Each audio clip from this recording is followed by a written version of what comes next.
If you live in Washington, you probably know about the forests. They're practically legendary. And the wood products that we get from these forests are a significant part of the economy.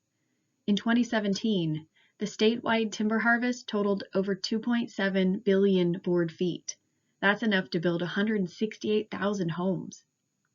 Although the bulk came from public and industrial forest lands, 15% of that 2.7 billion was from small private forests. Owning forest land is an investment, and one that can pay off through harvesting. My name is Susan David, and I am a student in the Natural Resources program at Green River College. And today I'll be talking about timber harvesting. Also known as logging, harvesting is the process of cutting merchantable trees for transport to a sawmill. The first step in any timber harvest is getting to the trees.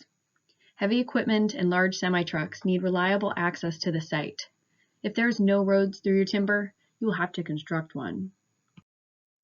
Road building is a complex process, and hiring a consulting forester is highly recommended. They have expertise in determining the best location for a road.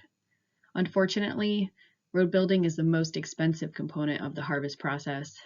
Before building any, it is a good idea to know how much you will be paid for your timber. It is possible that the cost of the road could exceed your revenue from the sale. Once the roads are in, it's time to start felling. In the old days, all cutting was done by hand.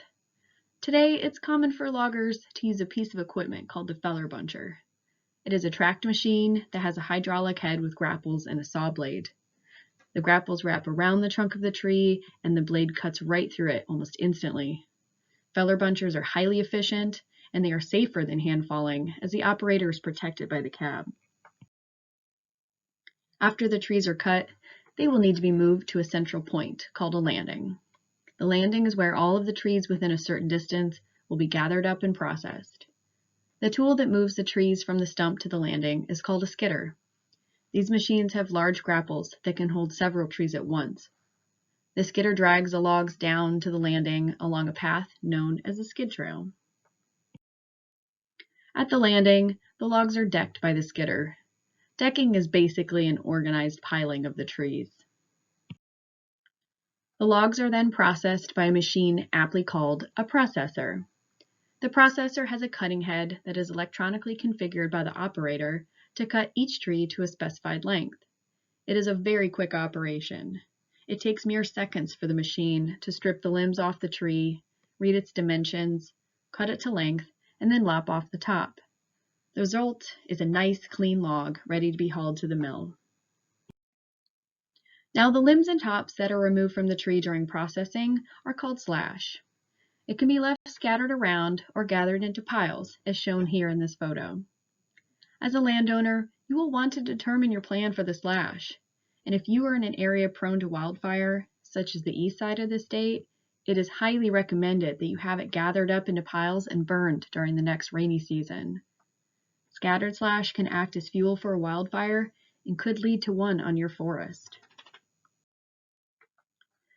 After the logs are processed, they are ready for transport out of the woods. Log trucks are semis that have been modified to handle the rough terrain of logging roads. They pull up to the landing, and either a processor or a machine called a loader will move the logs from the landing onto the trailer. The last step before the truck heads to the mill is to mark the logs. This is usually done with a stamp or paint. Mills receive hundreds of truckloads each day, and marking ensures that they know where the logs came from and who to pay for them.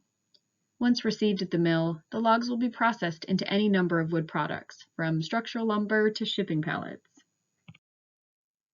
Harvesting timber has a long history here in Washington, and small forest landowners are encouraged to be a part of this tradition.